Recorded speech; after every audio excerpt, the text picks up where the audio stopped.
Waarom vertrekt de burgemeester van Reimerswaal zo plotseling? Men tast in het duister. Waar zou ze misschien vastgelopen zijn? Ik weet het niet. En verder in deze uitzending. Tankauto blijft de boel blokkeren. En speciale stofzuiger voor korrels.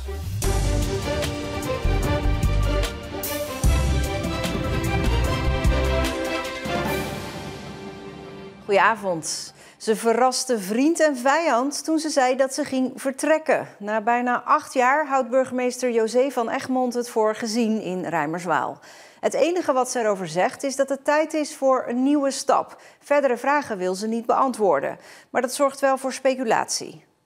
Zo waarlijk helpt mij God.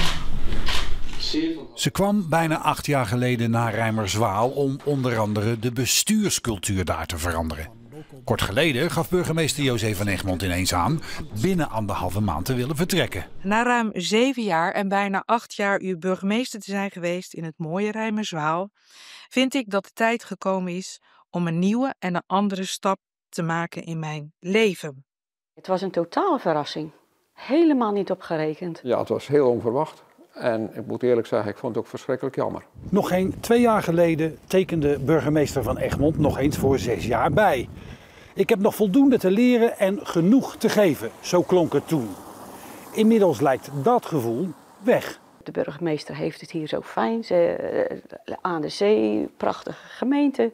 En dan opeens dit. Waar zou ze misschien vastgelopen zijn? Ik weet het niet. Het zou kunnen zijn bij het college of ergens anders, maar... Van Egmond werd soms hard aangepakt.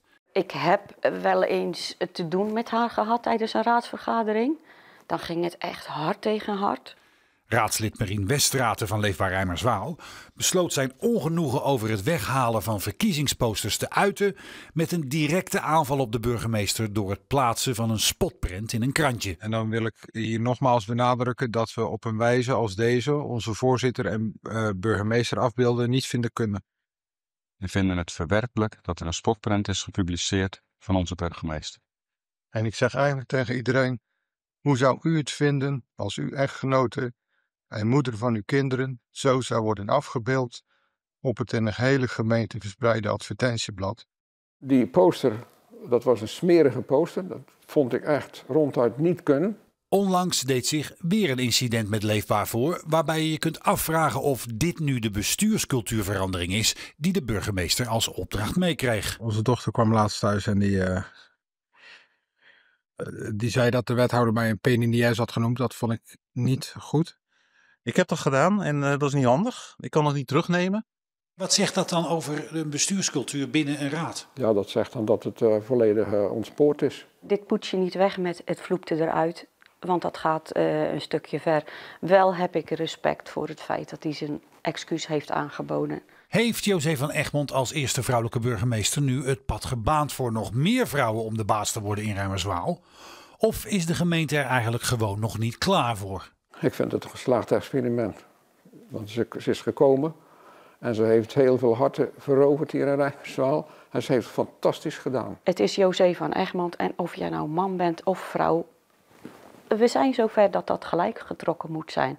Al ben ik van mening dat dat nog lang niet zo is. Het is jammer dat de burgemeester zelf niet wil ingaan op onze vragen over haar vertrek. Ze wijst naar haar eerdere verklaring waarin ze zegt dat ze samen met het college, de gemeenteraad en de burgers belangrijke stappen heeft gezet in het belang van de gemeente Reimerswaal. Het was nog steeds de hele dag omrijden als je over de Oude Rijksweg wilde bij Kruiningen. Ook de op- en afrit van de A58 bleven afgesloten. Sinds gisterochtend staat daar een tankwagen die LPG lekte. Gisteravond is de tankwagen leeggepompt, maar voordat hij weggehaald kan worden, moest hij worden schoongemaakt met stikstof. En het duurde lang voordat dat beschikbaar was. Daarna moet het asfalt nog gerepareerd worden.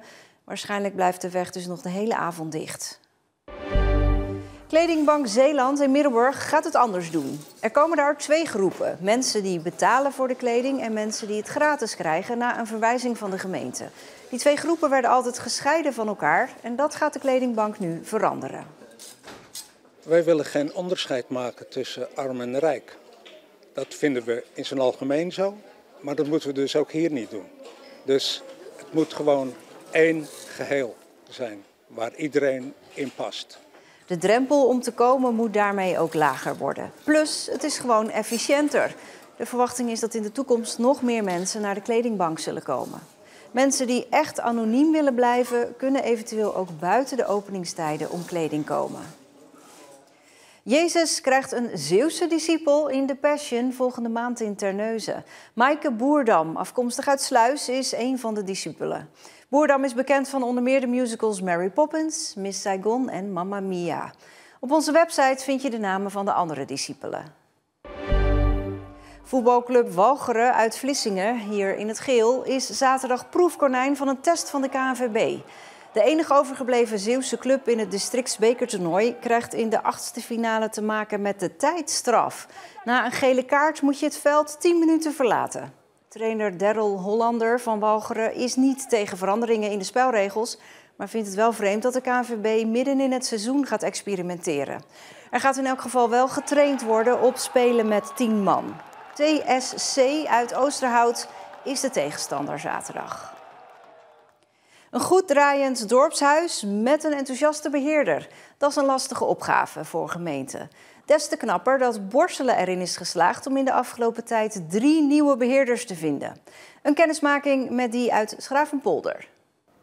Nou, dan doen we vanavond gebak met 40 anderen. Naast dat mijn vrouw al een eigen bedrijf had, wilde ik ook iets doen waar ik gelukkig van werd. Afgelopen jaren achter de schermen gewerkt aan eten en drinken, maar ik miste de connectie met de eindgebruiker. En dat was van zo'n dermate belang dat ik wist dat dit vrij ging komen. Dat ik dacht, ja, dit is mijn kans om mensen te verbinden met elkaar. Om voor iedereen in het dorp toegankelijk te zijn, heeft het dorpshuis een complete metamorfose ondergaan. We hebben sowieso het interieur aangepakt. We hebben, zeker als je binnenkomt, de eerste metamorfose laten zien. Kleurtje op de wanden, tv is van de wand af. We proberen het allemaal wat toegankelijker te krijgen, aardetinten. En vooral gezorgd dat iemand zich hier thuis moet gaan voelen in hoe wij denken dat mensen dat prettig gaan vinden. Lewis denkt dat het belang van een dorpshuis vooral te maken heeft met verbinding. Verbinding tussen alle verschillende mensen die in zo'n dorp wonen. Tussen allerlei clubs die hier plaatsvinden. En daarnaast vind ik dat het een plek moet zijn waar je samenkomt, waar je vergadert, waar je denkt, waar je herinnert, waar je terugkijkt op mooie momenten. En dat is iets wat deze locatie wel kan en moet gaan bieden. De gemeente Borselen vindt ook dat ieder dorp een ontmoetingsplek moet hebben en is daarom erg blij met de nieuwe beheerders. De dorpshuizen in onze dorpen zijn toch de plek waar mensen samenkomen, waar mensen samen kunnen komen.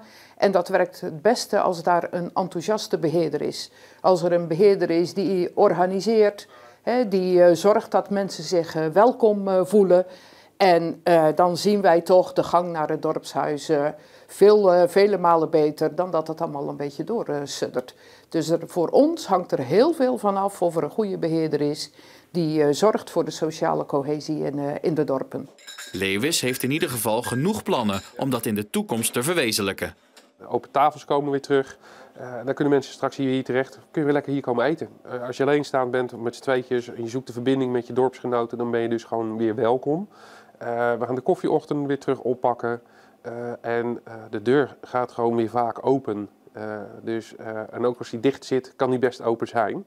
Dus dat is vooral de bedoeling. Van der Plassen is overigens wel van mening dat het in stand houden van de dorpshuizen niet alleen afhangt van de gemeente en de nieuwe beheerders. Het zijn toch de mensen van het dorp, de verenigingen, de saamhorigheid, de sozen die gebruik moeten maken van het dorpshuis. Want we hebben die huizen daar niet voor niks staan. En we noemen het dorpshuis, je zou ook kunnen zeggen, huis van het dorp. Dus in die zin zeker niet alleen van de gemeente. Beheerder is belangrijk, maar het zijn de mensen uiteindelijk die het moeten doen.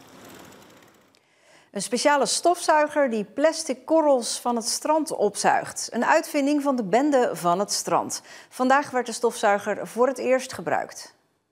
En dat was hard nodig, want de allerkleinste plastic korreltjes zijn bijna niet van het strand af te krijgen. Er zijn dus wat mensen geweest die deden het met de hand, met een zeefie en een beetje water.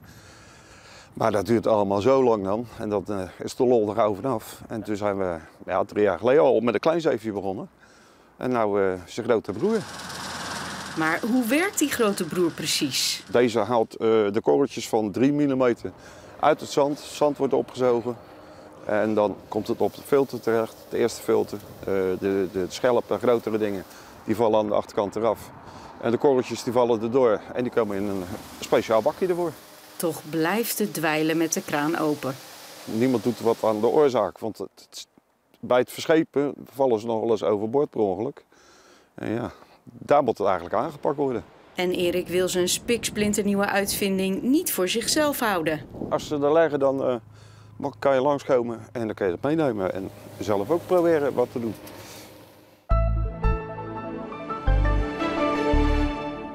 Een mooie dag was het, met veel zon, soms een klein beetje sluierbewolking. De temperaturen gingen richting de 15 graden.